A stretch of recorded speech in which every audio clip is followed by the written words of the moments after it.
अस्सलाम वालेकुम बच्चों, क्या हाल है सबका। लास्ट लेक्चर में हमने पढ़ा था सेंट्रीपिटल फोर्स। आज हम मैम मेरी पढ़ेंगे। कल की अटेंडेंस लगा दी, हमारी 2 दिन लाइट नहीं आ रही थी। अच्छा, मैं लगा दूंगी। आपने ग्रुप के अंदर दी थी? No ma'am. ग्रुप के अंदर आप लिख के भेज दो, वहां से लगा लूंगी। Okay ma'am. अच्छा, लास्ट लेक्चर में हमने पढ़ा था सेंट्रीपिटल फोर्स और आज हमने पढ़ना मोमेंट ऑफ इनर्शिया। जिस तरह जब लीनियर मोशन होती है तब भी हमारे पास इनर्शिया प्रेजेंट होता है, इसी तरह जब हमारे पास सर्कल में कोई भी चीज़ मूव कर रही होती है तब भी उसके अंदर इनर्शिया मौजूद होता है। तो सर्कल के अंदर मूव करते वक्त उसके इनर्शिया होता है, उसको हम कहते हैं रोटेशनल इनर्शिया या फिर मोमेंट ऑफ इनर्शिया।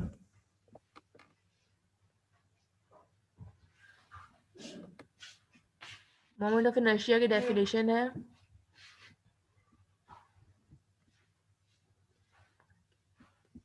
ग्रुप के अंदर। बेटा ये भेजते हैं अपनी अटेंडेंस, अभी यहाँ पे नहीं।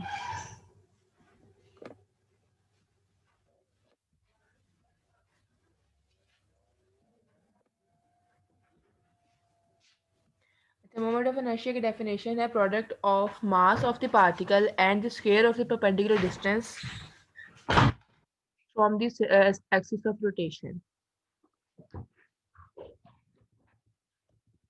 Product of mass of the particle and square of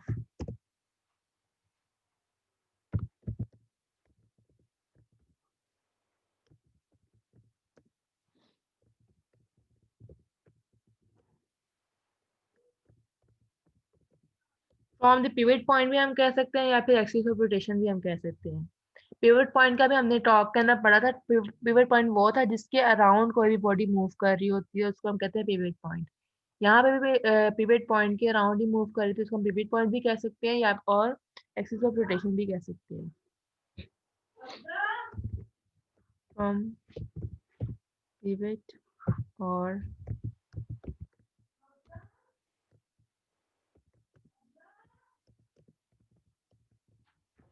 of rotation,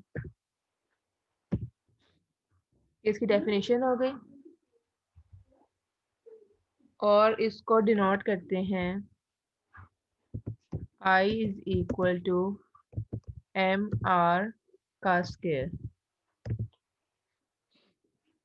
ठीक है, आई हमारे पास यहाँ पे क्या है, moment of inertia. M is the mass, R is the radius या फिर distance from the centre point या फिर पिवट पॉइंट। ठीक है, जिस तरह हमारे पास लीनियर मोशन के अंदर फॉर्मूला होता है F is equal to M A, इसी तरह हम F is equal to M A को अगर हम आगे लेकर चले तो वहां से हम I is equal to M R square या फिर उसका जो उसके साथ रिलेशन लीनियर का एंगुलर के साथ रिलेशन फाइंड कर सकते हैं। अच्छा, जहाँ पे देखें, यहाँ पे इन्होंने लिया है F is equal to M A. ठीक है, अब कोई भी बॉडी जब सर्कल के अंदर मूव कर रही होती है तो उसके अंदर अगर इनर्शिया है तो सीधी सी बात है उसके अंदर एक्सेलरेशन प्रोड्यूस हो रही होगी, उसी एक्सेलरेशन के साथ मूव कर रही होगी। और दूसरी बात जो यहाँ पे नोट करने वाली है कि जब वो कोई भी बॉडी सर्कल के अंदर मूव कर रही होती है उसके इनर्शिया प्रोड्यूस हो रहा होता है। अगर हमारे पास ज्यादा इनर्शिया होगा तो उसकी स्पीड कम होगी, उसकी एक्सेलरेशन और या फिर हम कह सकते हैं स्पीड जो होगी उसकी कम होगी। लेकिन हमारे पास अगर इनर्शिया कम होगा तो उसकी स्पीड ज्यादा होगी, वो इजीली रोटेट कर सकता है उस अदर सर्कल में। दोनों का एक दूसरे का के साथ इनवर्स रिलेशन है। अगर हमारे पास इनर्शिया ज्यादा है तो इसकी एक्सेलरेशन कम होगी, और अगर हमारे पास इनर्शिया कम है तो इसकी एक्सेलरेशन ज्यादा होगी। ठीक है, अच्छा यहाँ पे अब एक्सेलरेशन हमारे पास हमें पता है कि एंगुलर एक्सेलरेशन और लीनियर एक्सेलरेशन का रिलेशन ये होता है, उसका जो फॉर्मूला होता है वो ये होता है A is equal to R alpha. अब A is equal to R alpha, इसमें ए की वैल्यू ऊपर वाले फॉर्मूले के अंदर पुट की तो हमारे पास आ गया एम आर अल्फा।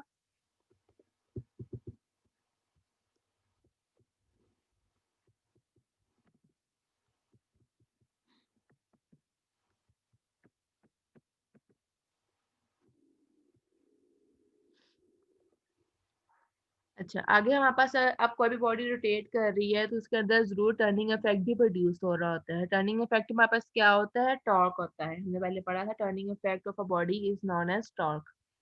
अब टॉर्क कहाँ से आएगा? दोनों इस ऊपर वाली इक्वेशन को हम दोनों साइड्स पर रेडियस वो आर के साथ मल्टीप्लाई कर देंगे। यहाँ पे आ गया आर एफ, यहाँ पे आ गया M R square alpha. R F हमें पता है टॉर्क का फॉर्मूला था, torque is equal to R F, ये हमने पढ़ा हुआ है पहले। यहाँ पे टॉर्क की वैल्यू पुट कर दी, torque is equal to M R square alpha. अब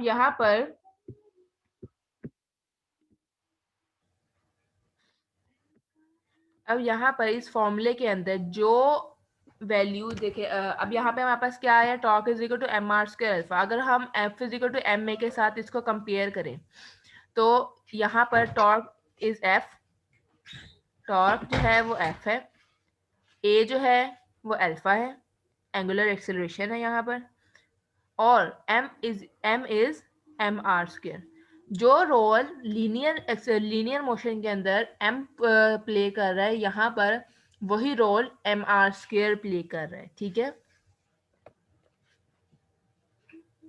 जैसे कि हमें पता है कि अब लीनियर एक्सेलरेशन के अंदर जो इनर्शिया होता है वो मास पे डिपेंड कर रहा होता है। अगर हमारे पास मास ज़्यादा है तो सीधी सी बात है इनर्शिया जो होगा वो कम होगा। अगर हमारे पास मास कम है और इस मतलब इस तरह हमारे पास डायरेक्टली और इनडायरेक्टली मास के ऊपर डिपेंड कर रहा होता है इनर्शिया। तो यहाँ पे भी जब हम एंगुलर मोशन देख रहे हैं तो वहाँ पर भी एफ आई जो है एम आर स्क्वायर के इक्वल है। ठीक है, ये इसकी छोटी सी डेफिनेशन भी लिखी हुई है। The quantity M R square is known as the moment of inertia and is represented by I. ये हमने पहले भी की है, अभी मैंने आपको थोड़ी देर पहले बताई है डेफिनेशन इसकी। ठीक है, अब आगे आ जाता है हमारे पास रिजिड बॉडी। रिजिड बॉडी का क्या मतलब हुआ कि आप कोई भी बॉडी मूव रोटेट कर रही है किसी भी एक्सिस में, तो आप देखें हर पॉइंट के ऊपर उसका जो मास होगा वो डिफरेंट होगा। अब वो हर पॉइंट के ऊपर उसका जो रेडियस होगा वो भी डिफरेंट होगा और डिफरेंट एक्सेलरेशन के साथ मूव कर रही होगी, डिफरेंट वेलोसिटी होगी उसकी हर पॉइंट के ऊपर।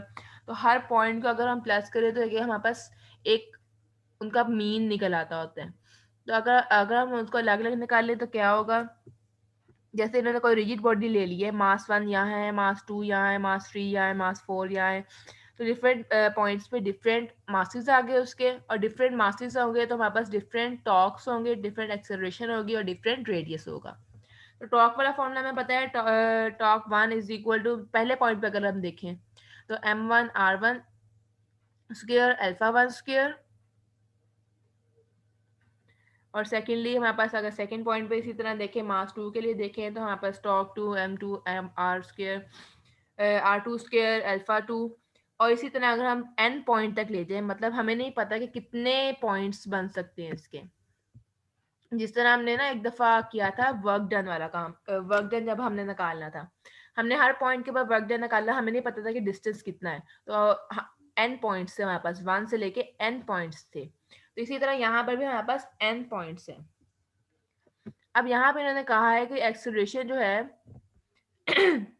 वो सेम है, वो सेम एक्सेलरेशन के साथ पूरे सर्कल के अंदर मूव कर रहा है, तो एक्सेलरेशन हमारे पास एक ही कर लेते हैं और उसको हमने बाहर कॉमन निकाल लिया।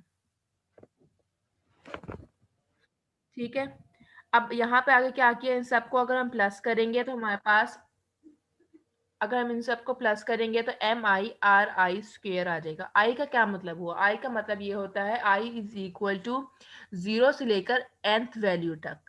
ठीक है, 0 से लेकर nth वैल्यू तक। यहाँ भी इन्होंने सिग्मा भी डाला हुआ है, सिग्मा का मतलब यही शो कर रहा है, I is equal to 1 to n, 1 से लेकर n तक, आई की वैल्यू 1 से लेकर n तक।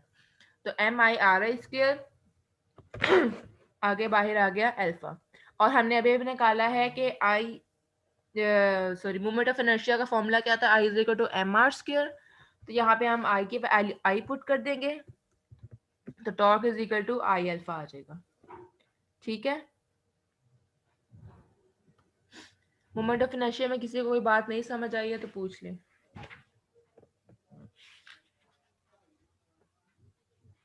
मैम ये लॉन्ग क्वेश्चन है। हाँ जी, ये लॉन्ग क्वेश्चन है।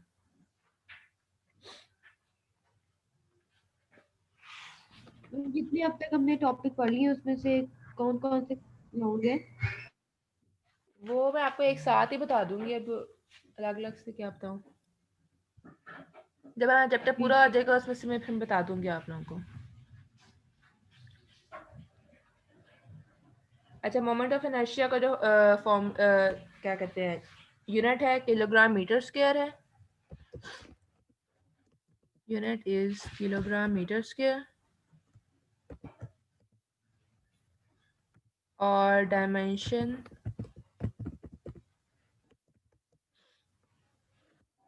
is ml square।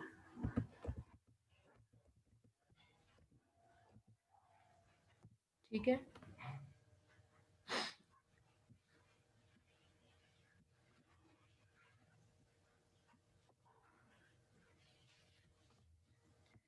यूनिट इसका किलोग्राम मीटर स्क्वायर है और डायमेंशन ml स्क्वायर है। अगर आप चाहें तो इसके फॉर्मूले से भी इसकी वैल्यू निकाल सकते हैं, जैसे कि मास का आ गया हमारे पास किलोग्राम और आर का हमारे पास आ गया लेंथ का स्क्वायर। तो यहाँ से हम इसकी डायमेंशन और फॉर्मूला दोनों निकाल सकते, यूनिट दोनों निकाल सकते हैं। आगे आ जाते हैं हमारे पास एंगुलर मोमेंटम। जिस तरह लीनियर मोमेंटम होती है, कोई भी बॉडी मूव कर रही होती है तो उसके अंदर मोमेंटम प्रोड्यूस होती है। इसी तरह जब कोई भी बॉडी सर्कल के अंदर मूव कर रही होती है तो उसके अंदर एंगुलर मोमेंटम प्रोड्यूस होती है। यहाँ पे इसकी डेफिनेशन भी लिखी हुई है। Particle is said to possess an angular momentum about a reference axis if it's so move that its angular position changes relative to its reference axis. मतलब हर पॉइंट के ऊपर उसका कोई उसकी जो मोमेंटम होती है वो चेंज हो रही होती है। तो रेफरेंस एक्सिस मतलब जो भी पिवट पॉइंट है या फिर जिस एक्सिस के अराउंड वो बॉडी मूव कर रही होती है, वहां से उसकी जो एंगुलर पोजीशन है वो चेंज हो रही होती है और उसके जो एंगुलर मोमेंटम प्रोड्यूस हो रहा होता है। ठीक है। और एंगुलर मोमेंटम को हम डिनोट करते हैं एल से। एंगुलर मोमेंटम को हम डिनोट करते हैं एल से और लीनियर मोमेंटम को हमें याद है डिनोट करते हैं पी से। और एंगुलर मोमेंटम और लीनियर मोमेंटम को अगर हम रिलेशन देखना चाहें या फिर एंगुलर मोमेंटम अकेले का फॉर्मूला भी अगर हम देखना चाहें तो वो होता है L is equal to R cross P. L is equal to R cross P, इनके अंदर क्रॉस प्रोडक्ट है। पी हमारे पास क्या है, इसकी लीनियर मोमेंटम। अच्छा, आगे अगर हम पी की वैल्यू पुट कर दे, P is equal to M V होता है। अच्छा, पहले हम क्रॉस प्रोडक्ट हटा देते हैं, आर पी साइन थीटा आ गया। हमें पता है जब क्रॉस प्रोडक्ट हम हटाते हैं तो साइन थीटा आता है और अगर हम डॉट प्रोडक्ट हटाएं तो हमारे पास कॉस थीटा आता है। अच्छा, यहाँ पे पी की वैल्यू पुट की, P is equal to M V, M R V sine theta आ गया। और एंगल हमारे पास यहाँ पे थीटा, हमारे पास एंगल जो है वो आर और पी के बीच में जो एंगल है वो है। अच्छा, आगे उसके बाद ऐसा यूनिट आ गया इसका। ऐसा unit is kilogram metre square per second और जाउल सेकंड भी हम इसे कह सकते हैं। और इसकी डायमेंशंस हैं,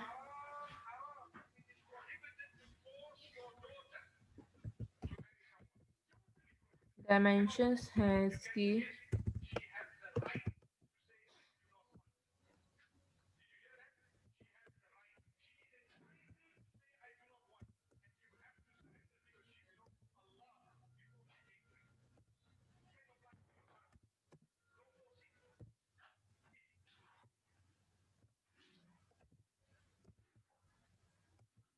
M L square T minus one इसकी डायमेंशंस हैं और ये इसके फॉर्मूला है सॉरी ऐसा यूनिट है।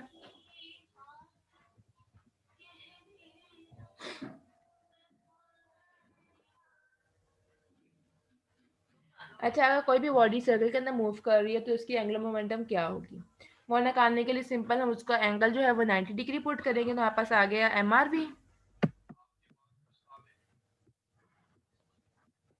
L is equal to M R V sine 90 degree put करेंगे, साइन 90 हमारे पास 1 के इक्वल होता है तो हमारे पास आ गया M R V. V is equal to R omega, ये वाला फॉर्मूला हम पहले पढ़ चुके हैं। और V is equal to B की वैल्यू ऊपर वाले फॉर्मूले में पुट करेंगे तो हमारे पास आ जाएगा L is equal to M R square omega. यहाँ पे एम आर स्क्वायर हमारे पास क्या है, इनर्शिया है। L is equal to I omega हमारे पास फॉर्मूला रह जाता है इसमें।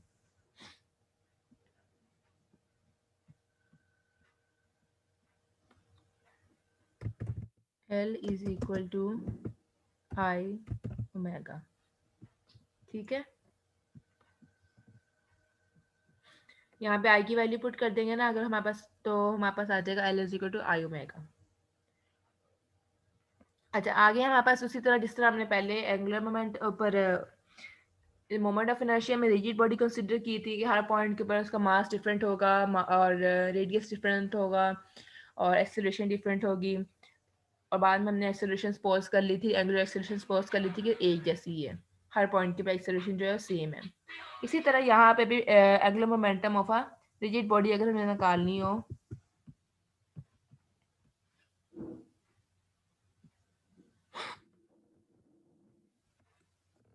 अच्छा, कोई भी बॉडी है वो मूव कर रही है सर्कल के अंदर, हर पॉइंट के ऊपर उसका जो रेडियस है वो चेंज हो रहा है, और जो वेलोसिटी है ओमेगा वो सेम है। अच्छा, एक और बात ये भी कि एंगुलर मोमेंटम जो होती है वो हम उसको राइट हैंड रूल के साथ फाइंड कर सकते हैं, मोमेंट ऑफ इनर्शिया को भी हम राइट हैंड रूल के साथ फाइंड कर सकते हैं। दोनों का राइट हैंड रूल फॉर्मूला ही लगता है दोनों के ऊपर। मतलब कर्ल किया फिंगर को, जिस डायरेक्शन में फिंगर्स कर्ल हो रही होती हैं वो डायरेक्शन ऑफ रोटेशन होती है, और जो थंब होता है वो वेलोसिटी को शो कर रहा होता है मोमेंट, इसमें मोमेंटम में, एंगुलर मोमेंटम में। अच्छा, angular momentum of rigid body अगर हम लें तो देखिए यहाँ पे तूने एक जनरलाइज्ड फॉर्मूला लिख दिया है, लेकिन हर पॉइंट के ऊपर इसका पहले इनर्शिया जो होगा, जो मोमेंट सॉरी एंगुलर मोमेंटम होगी वो चेंज हो रही होगी, उन सबको अलग अलग निकालेंगे। जैसे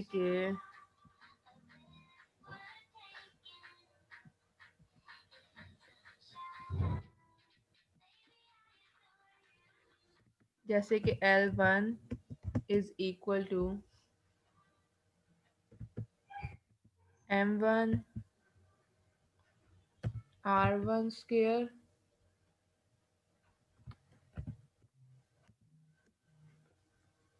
और ओमेगा। इसी तरह अगर सेकंड पॉइंट के लिए लें, L2 is equal to M2 R2 square omega, और इसी तरह Ln, मतलब 100 ऑन जाते जाते Ln तक अगर हम चले जाएं, Ln is equal to M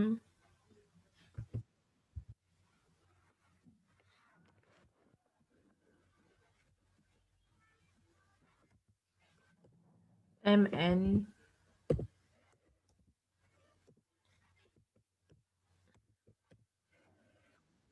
Rn square और omega.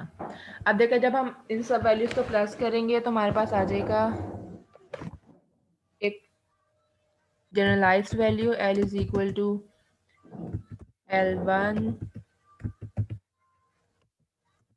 Plus L2 plus L3 and so on to Ln।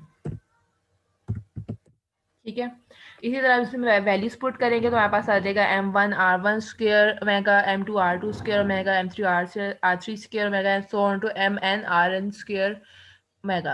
अब इसमें ओमेगा हम कॉमन ले लेंगे, और ओमेगा कॉमन लेंगे तो बाकी जो वैल्यूज होंगी उसको हम इस तरह लिख सकते हैं। ये देखें, ये जो हमने लिखा है जनरलाइज एक वैल्यू लिख दी है MI स्क्वायर, इसमें I 1 से लेकर n तक जा रहा है, और आगे हमने इसका जनरलाइज वैल्यू लिख दी है MI स्क्वायर, और MR स्क्वायर हमारे पास, हमें पता है मोमेंट ऑफ इनर्शिया की वैल्यू होती है, तो यहाँ पे आई की वैल्यू पुट कर दी तो हमारे पास L is equal to I omega आ गया। ठीक है,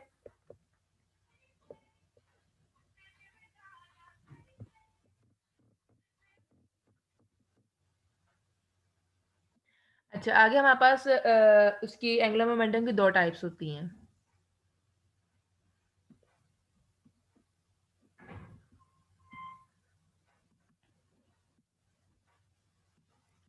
एक स्पिन एंगुलर मोमेंटम और दूसरा ऑर्बिटल एंगुलर मोमेंटम। सबसे पहले स्पिन एंगुलर मोमेंटम देख लेते हैं।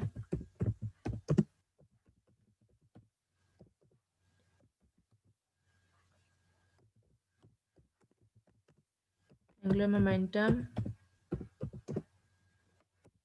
of of a spinning body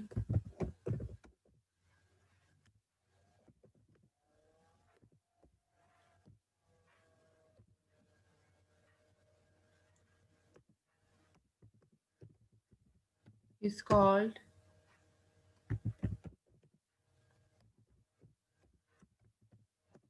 spin angular momentum.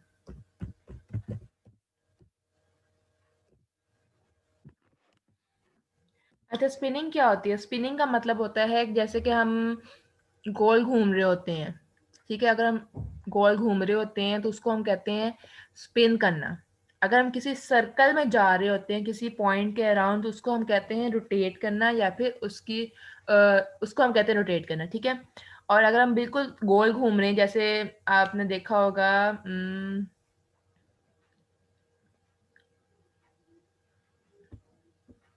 Wait a second,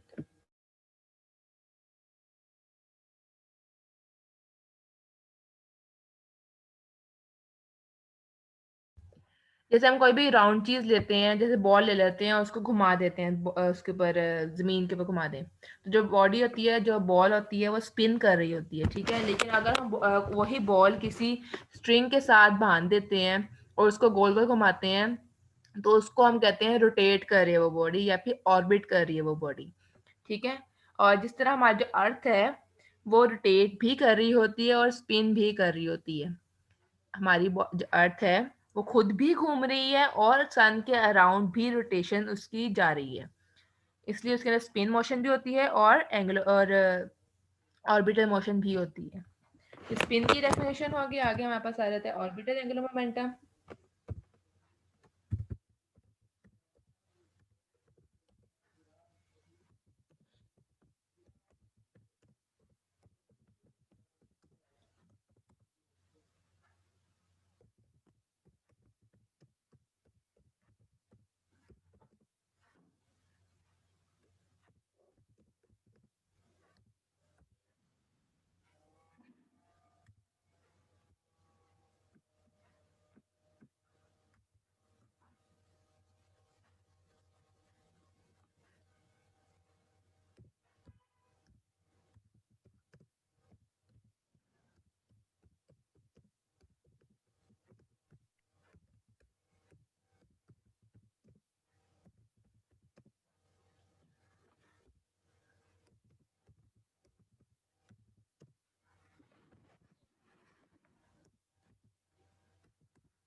ठीक है, कोई भी बॉडी जो ऑर्बिट कर रही होती है सर्कुलर पाथ के अंदर, उसको हम कहते हैं orbital angular momentum.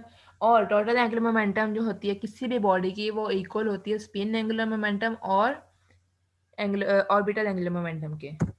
So total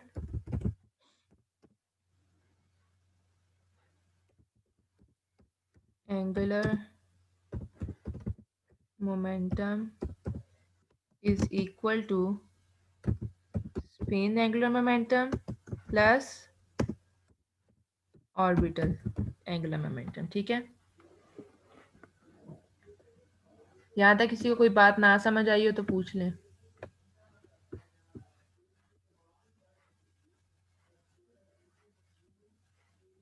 सबको समझ आ गई है?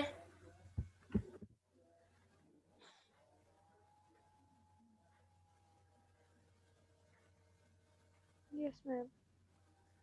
ठीक है, आ गई है तो आज के लिए बस इतना ही है, बाकी हम कल करेंगे इंशाल्लाह। और कोई भी बात पूछने वाली होती है तो आप ग्रुप के अंदर पूछ लिया करें, या फिर क्लास में पूछ लिया करें, सब इसके लेक्चर के रिलेटेड। ठीक है, फिर अल्लाह हाफिज़। अल्लाह हाफिज़।